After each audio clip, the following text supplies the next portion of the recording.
बाबा की 21/11 का महावाक्य है। बाबा कल भी हमें सार में यही बताए थे। मंत्र कौन सा है? मन मना भाव। आज बाबा ने कहा कि तुम्हें टीचर बनकर, परसों बाबा ने कहा था ना, बाप टीचर सतगुरु तीनों को तीनों रूप से याद करना। और कैसे याद करना और तीनों से हमें क्या प्राप्ति है वो भी बाबा ने स्पष्ट किया था। आज बाबा ने कहा टीचर बनकर सबको मन वशीकरण मंत्र दो। कौन सा? मन मना भाव। तो बाबा ने कहा तो तुम्हारी ड्यूटी यही है, सुनाओ सबको कि भगवान आया है मन वशीकरण मंत्र देने के लिए, तो तुम टीचर बन करके दो। तुम्हारा यही ड्यूटी है। बाबा किन बच्चों का कुछ स्वीकार नहीं करता है? कौन से? हाँ हाँ, मैंने दिया। हाँ, आज बाबा ने नया शब्द कहा कि मेरे पास चाबी है। मैं चाहे तो किसको गरीब बनाऊं, चाहे तो मैं किसको अमीर बनाऊं। क्योंकि बाबा ने कहा कि अगर भगवान को देने के बाद अहंकार आ जाता है ना, तो बाबा ने कहा उनका बाबा स्वीकार नहीं करता है। हम किसको दे रहे हैं? बाबा तो दाता है ना। तो बाबा ने कहा मैं दाता हूँ, देने वाला हूँ। इसलिए जब अहंकार आ जाता है ना, तो बाबा ने कहा गरीब निवाज बाबा गरीब बच्चों की पाई पाई से ही विश्व को स्वर्ग बना देता है। अगर अहंकार आया तो बाबा उनका स्वीकार नहीं करता है। सारे मीठे बच्चे, तुम्हें अब टीचर बन सबको मन वशीकरण मंत्र सुनाना है। मीठे बच्चे, तुम्हें अब टीचर बन सबको मन वशीकरण मंत्र सुनाना है। यह तुम सब बच्चों की ड्यूटी है।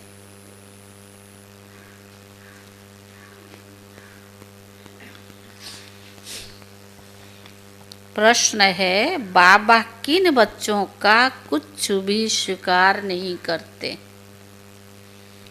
बाबा किन बच्चों का कुछ भी स्वीकार नहीं करते हैं? उत्तर, जिन्हें अहंकार है मैं इतना देता हूँ, मैं इतनी मदद कर सकता हूँ, बाबा उनका कुछ भी स्वीकार नहीं करते। बाबा उनका कुछ भी स्वीकार नहीं करते। बाबा कहते मेरे हाथ में चाबी है, चाहे तो मैं किसको गरीब बनाऊं, चाहे तो मैं किसको साहूकार बनाऊं। पर यह भी ड्रामा में राज। बाबा के हाथ में चाबी है, फिर बाबा ने क्या कहा? चाहे मैं गरीब बनाऊं, चाहे साहूकारा बनाऊं। ये बाबा ने कहा ये मेरे हाथ में चाबी है। यह भी ड्रामा का राज है। जिन्हें आज अपनी साहूकारी का घमंड है, जिन्हें आज अपना साहूकारी का घमंड है, कल लोग गरीब बन जाते हैं। और गरीब बच्चे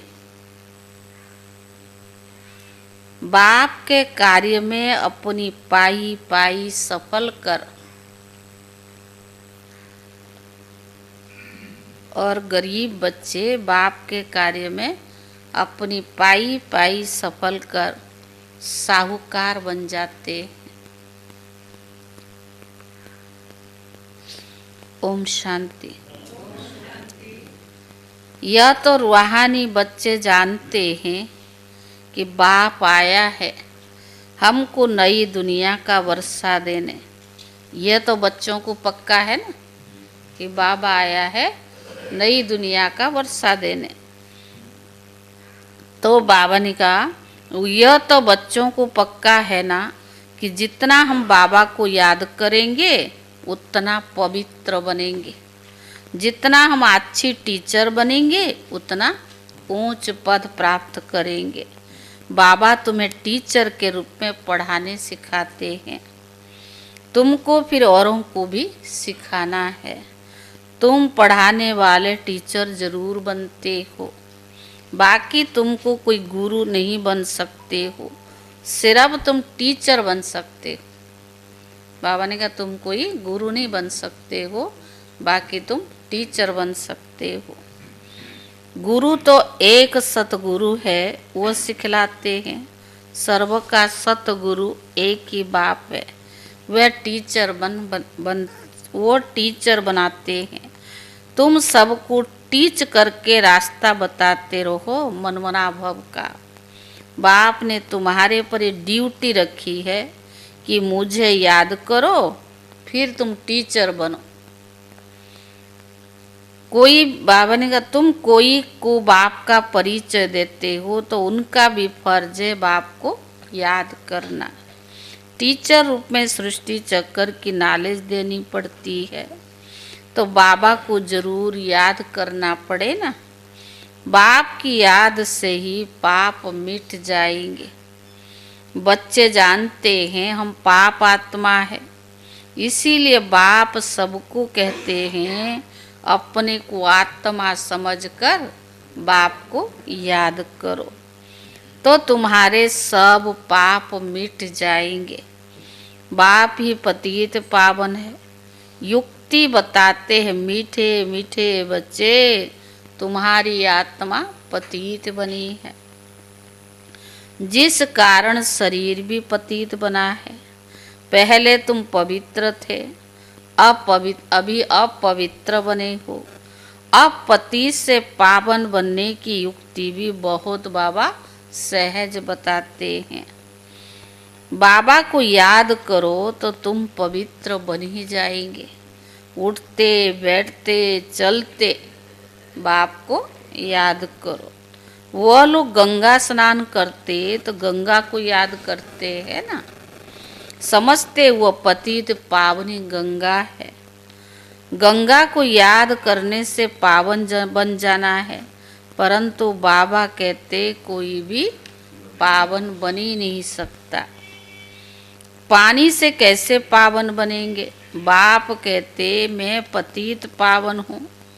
मैं तुम बच्चों को देह सहित देह के सब धर्मों को छोड़ मुझे याद करने से तुम पावन बन फिर से अपने घर मुक्ति धाम पहुँच जाएंगे। सारा कल्प घर को भूले हो। बाप को सारा कल्प कोई जानता भी नहीं। एक ही बार बाबा खुद आकर अपना परिचय देते हैं। हम बाबा ने कहा इस मुख द्वारा, इस मुख की कितनी महिमा है। गौ मुख कहते हैं ना, वो गौ तो जानवर है और यह तो मनुष्य की बात है। तुम जानते हो ये बड़ी माता है, जिस माता द्वारा शिव बाबा तुमको एडॉप्ट करते। कौन बड़ी माता? ब्रह्मा माँ है। तुम अभी बाबा बाबा कहने लगे हो ना। बाप भी कहते इस याद की यात्रा से ही तुम्हारे पाप कटेंगे।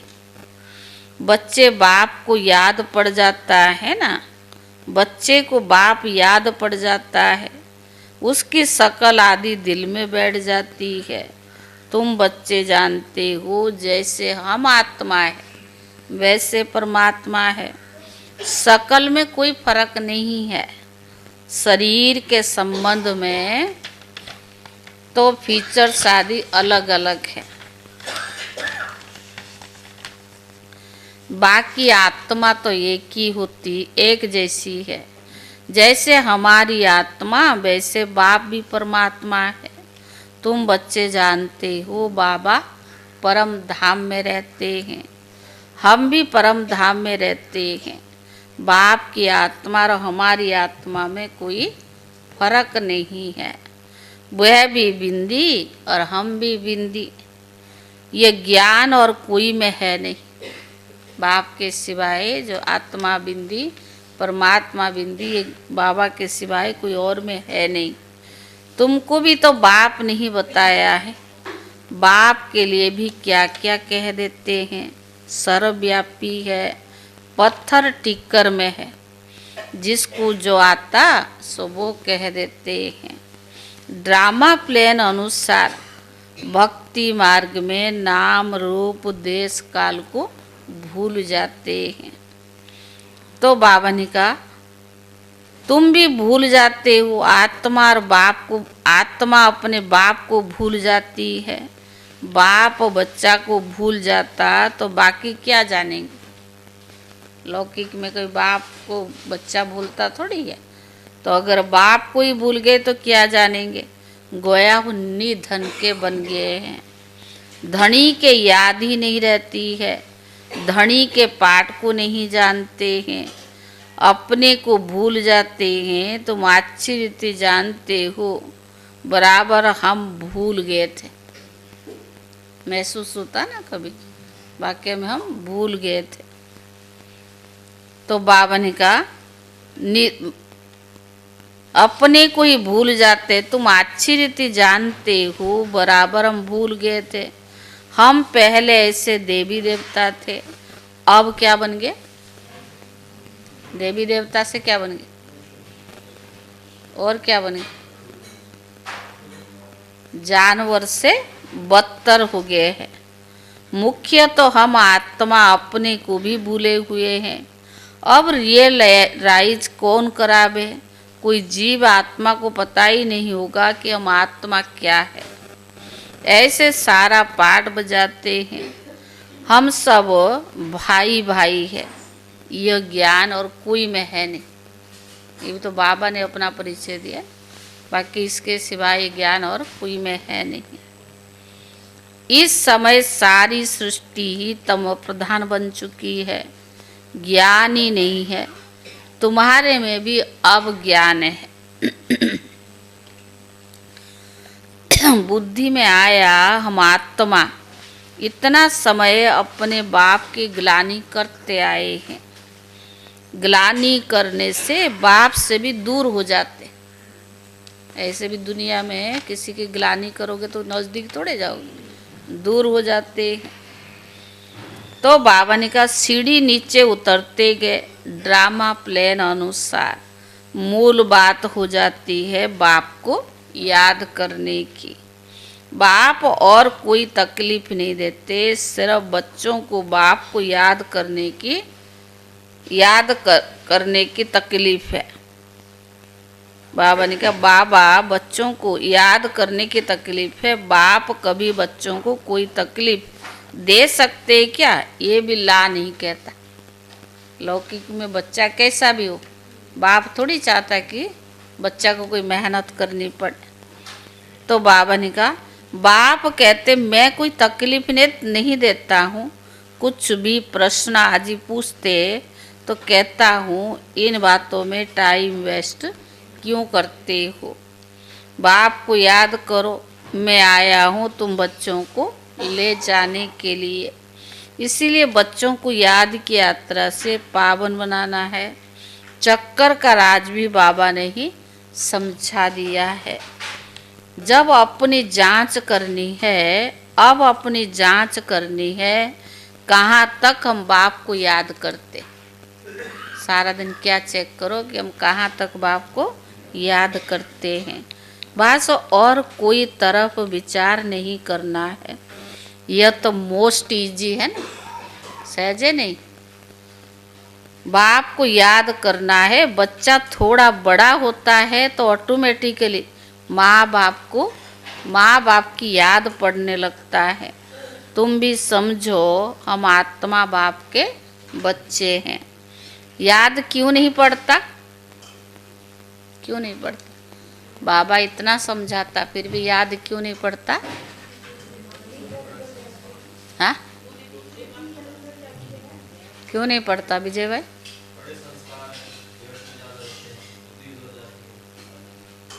क्यों नहीं याद पड़ता मनोज भाई? थोड़े थोड़े है ज़्यादा? हाँ,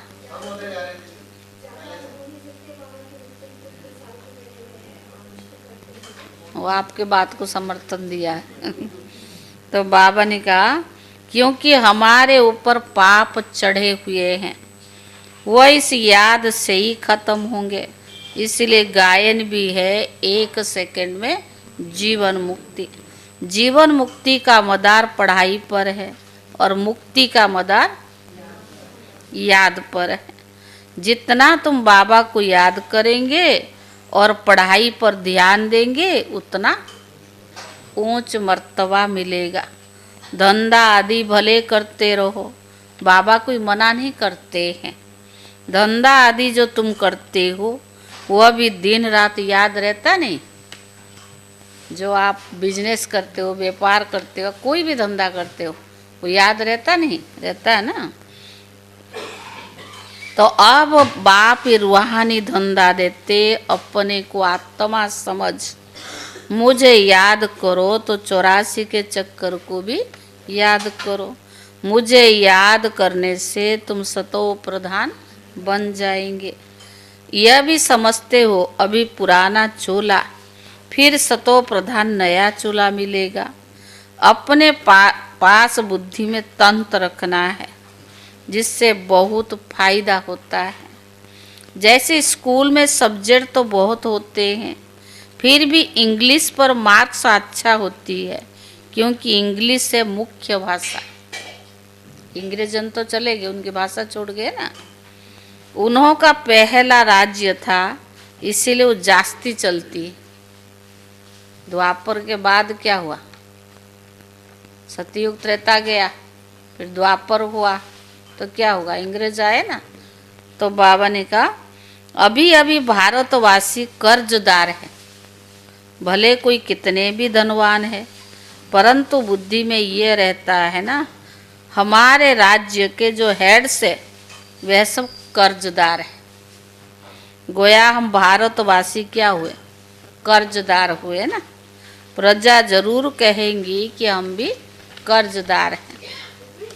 यह भी समझ चाहिए ना, जबकि तुम राजा स्थापन करते हो तुम जानते हो कि हम अब इन सभी इन सब कर्जों से छूटकर बाबा ने कहा साल्वेंट बनते हैं। फिर आधा कल्प हम कोई भी कर्ज नहीं उठाएंगे। उठाएंगे कर्जा? सतयुग त्रेता में कर्जा उठाने की आवश्यक, द्वापर में भी नहीं।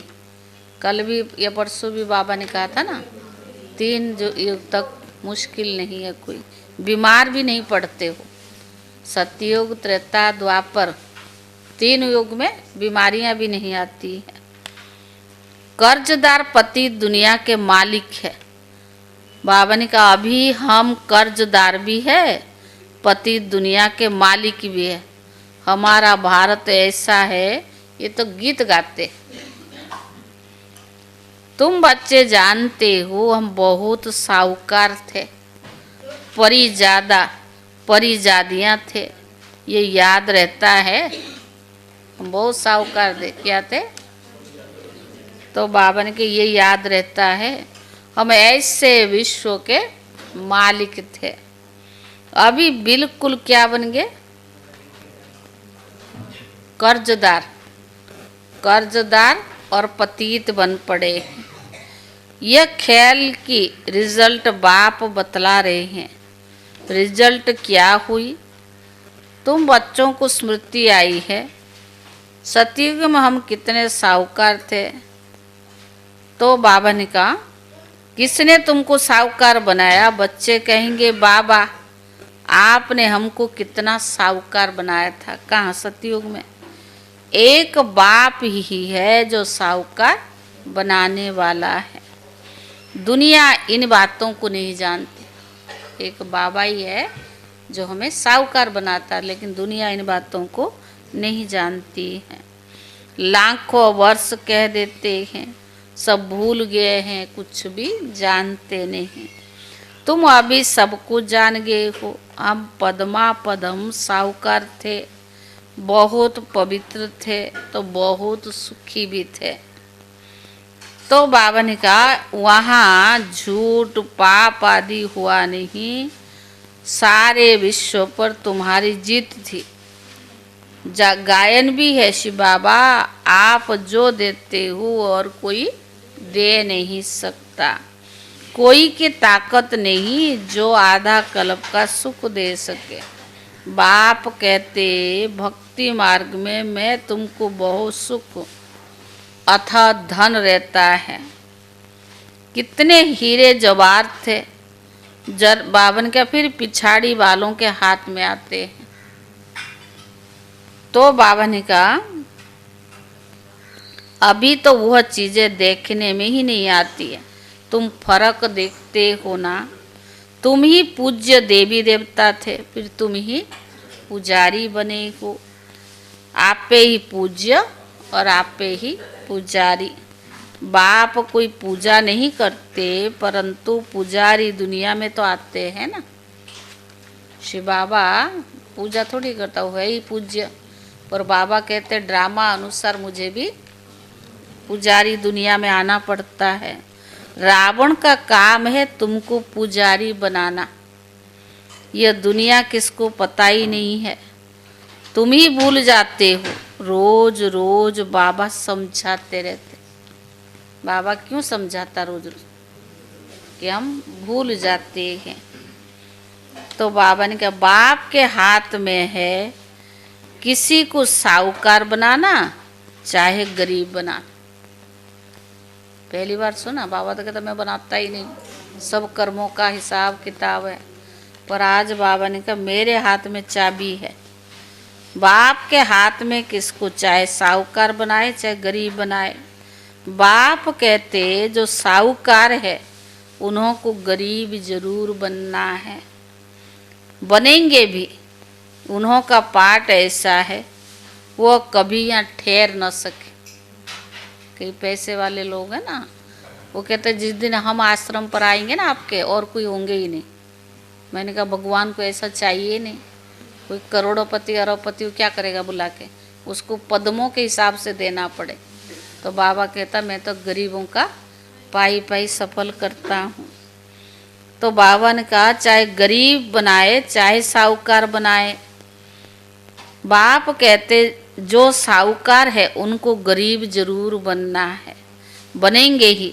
उनका पाठ ऐसी है वह कभी ठहर न सके।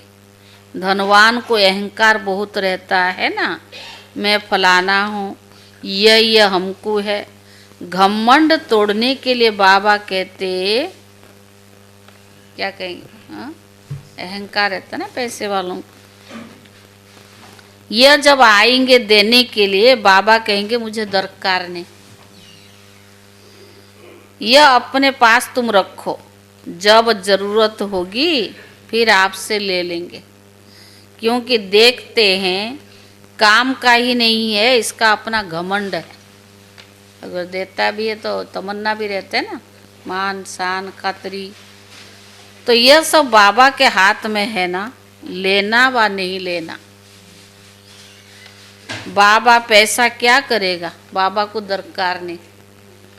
दादी सुनाते थे ना कि बाबा को देखते ही मालूम पड़ जाता, अगर सफल करनी है तो उसी समय कर लेता था। भगवान सबकी जन्म पत्री को जानता है, भले कहता मैं नहीं जानता हूँ। और जिनका सफल नहीं होना है बाबा उनको रखता था, जब चले जाते थे मांगते भी थे, ले जा। दादियाँ बहुत सुनाती थी, ऐसे यज्ञ में बहुत हुआ है। तो बाबा ने कहा यह तो बच्चों के लिए मकान बना रही हैं। बाबा आकर के, बाबा ने कहा बाप से आकर के मिलकर जाना है।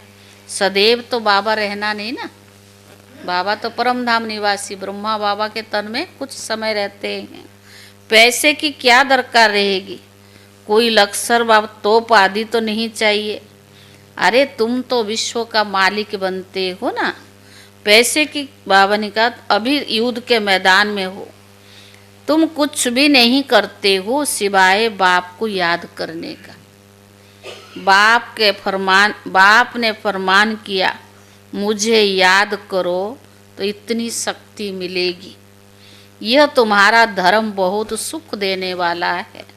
बाप है सर्वशक्तिवान, तुम उनके बनते हो। सारा मदार है याद की यात्रा पर। यहाँ तुम सुनते हो, फिर उस पर मंथन चलता है। जैसे गाय खाना खाकर फिर उगारती है ना, मुख चलता ही रहता है। तो तुम बच्चों को भी बाबा कहते कि ज्ञान की बातें पर खूब विचार सागर मंथन करो। बाबा हम क्या पूछेंगे, बाबा से हम क्या पूछेंगे। बाबा कहते बच्चे मनमना भव, जिससे तुम सतो प्रधान बनते हो। यही तो एम ऑब्जेक्ट है ना। तुम जानते हो सर्वगुण संपन्न 16 कला संपूर्ण बनना है। यह ऑटोमेटिकली अंदर में आना चाहिए। बाबा ने कहा कोई भी ग्लानि व पाप कर्म आदि कुछ भी ना हो। ऐसे काम ना करो जिससे पाप कर्म बने। कोई भी तुमको उल्टा कर्म नहीं करना चाहिए। नंबर 1 है ये देवी देवताएं। पुरुषार्थ से ऊंच पद पाया ना, उन्हों के लिए गाया जाता है अहिंसा परम देवी देवता धर्म। किसको मरना ही किसी को मारना यह भी तो हिंसा हुई ना। बाबा समझाते फिर बच्चों को अंतर्मुखी होकर अपने को देखना चाहिए, हम कैसे बने। Question mark. बाबा तो समझाते रहते पर बच्चों को अंतर्मुखी होकर देखना चाहिए हम कैसे बने हैं। बाबा को हम याद करते हैं तो कितना समय हम याद में रहते। Question mark. इतनी दिल लग जाए जो याद कभी भूले नहीं। बाबा से इतना दिल लग जाए जो याद कभी भूले नहीं। अब बेहद का बाप कहते तुम आत्माएं मेरी संतान हो ना, सो भी तुम आदि अनादि संतान हो। वह जो आशिक मासूक होते हैं उन्हों के तो जिस्मानी याद है।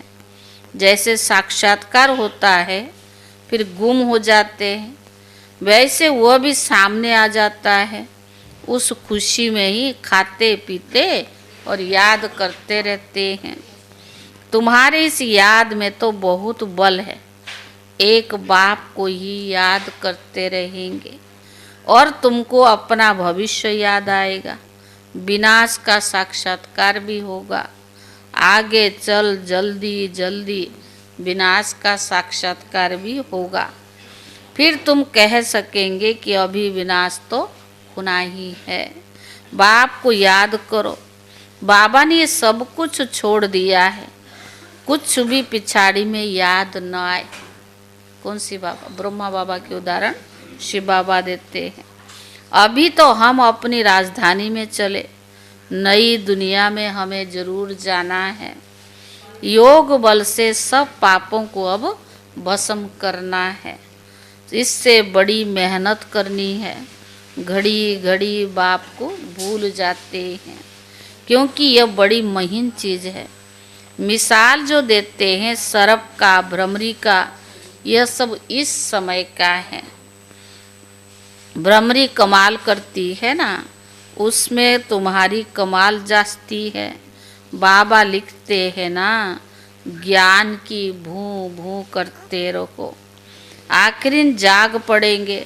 जाएंगे कहाँ? तुम्हारे पास ही आते रहेंगे, ऐड होते जाएंगे, तुम्हारा नामाचार होता जाएगा। अभी तुम थोड़े हो। साकार मुरली है ना, बाबा ने कहा अभी थोड़े हो।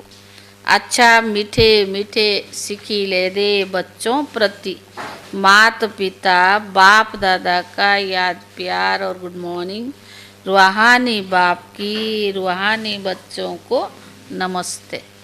और रूहानी बच्चों की तरफ से रूहानी बाप दादा को याद प्यार और नमस्ते नमस्ते। धारणा के लिए मुख्य सार। पहला है ज्ञान का खूब विचार सागर मंथन करना है। ज्ञान का खूब विचार सागर मंथन करना। जो सुना है उसे उगारना है, जो सुना है उससे उगारना है। अंतर्मुखी होकर देखना है कि बाप से ऐसे दिल लगी हुई है जो कभी भूले नहीं। ये अंडरलाइन करो। अंतर्मुखी होकर देखना है कि बाप से ऐसी दिल लगी हुई है जो कभी बाबा भूले नहीं। दूसरा, कोई भी प्रश्न आदि पूछने में अपना टाइम वेस्ट ना कर याद की यात्रा से स्वयं को पावन बनाना है। कई पूछते हैं ना विनाश कब होगा, कृष्ण की पैदा कब होगी, फलाना ढिमका। तो बाबा ने कहा ये सुनने के बजाय विचार करने सागर कोई भी प्रश्न आदि पूछने में अपना टाइम वेस्ट ना कर याद की यात्रा से स्वयं को पावन बनाना है। अंत समय में एक बाप की याद के सिवाय और कोई भी विचार न आए। अंत समय में एक बाप की याद के सिवाय और कोई भी विचार न आए। यह अभ्यास अभी से ही करना है। वरदान, दृढ़ संकल्प रूपी व्रत द्वारा वृत्तियों का परिवर्तन करने वाले महान आत्मा भव। दृढ़ संकल्प रूपी व्रत द्वारा वृत्तियों का परिवर्तन करने वाले महान आत्मा भव। महान बनने का मुख्य आधार है पवित्रता। इस पवित्रता के व्रत को प्रतिज्ञा के रूप में धारण करना अर्थात महान आत्मा बनना। इस पवित्रता के व्रत को प्रतिज्ञा के रूप में धारण करना अर्थात महान आत्मा बनना। कोई भी दृढ़ संकल्प रूपी व्रत वृत्ति को बदला न दे कोई भी दृढ़ संकल्प रूपी व्रत वृत्ति को बदल देता है। पवित्रता का व्रत लेना अर्थात अपनी वृत्ति को श्रेष्ठ बनाना। व्रत रखना अर्थात स्थूल रीति से परहेज करना। व्रत रखना अर्थात स्थूल रीति से परहेज करना। मन में पक्का संकल्प लेना। तो पावन बनने का व्रत लिया, हम आत्मा भाई भाई है। क्या व्रत लिया? हम आत्मा भाई भाई। यह ब्रदरहुड की वृत्ति बनाई। इसी वृत्ति से ब्राह्मण महान आत्मा बन गए। स्लोगन, व्यर्थ से बचना है तो मुख पर दृढ़ संकल्प का बटन लगा दो। व्यर्थ से बचना है तो मुख पर दृढ़ संकल्प का बटन लगा दो। आज है नवंबर 21। आज का अव्यक्त इशारा है कंबाइंड सेवा के बिना सफलता असंभव है। कोई भी सेवा करते बाप और हम क्या है? कंबाइंड है। उसके बिना सफलता असंभव है। ऐसा नहीं कि जाओ सेवा करने और लौट आओ कहो माया आ गई। मूड ऑफ हो गया, डिस्टर्ब हो गए। इसीलिए अंडरलाइन करो, सेवा में सफलता या सेवा में बुद्धि का साधन है। स्व और सर्व की कंबाइंड सेवा। ध्यान रहे कोई भी सेवा हमारी स्थिति को डगमग ना कर दे।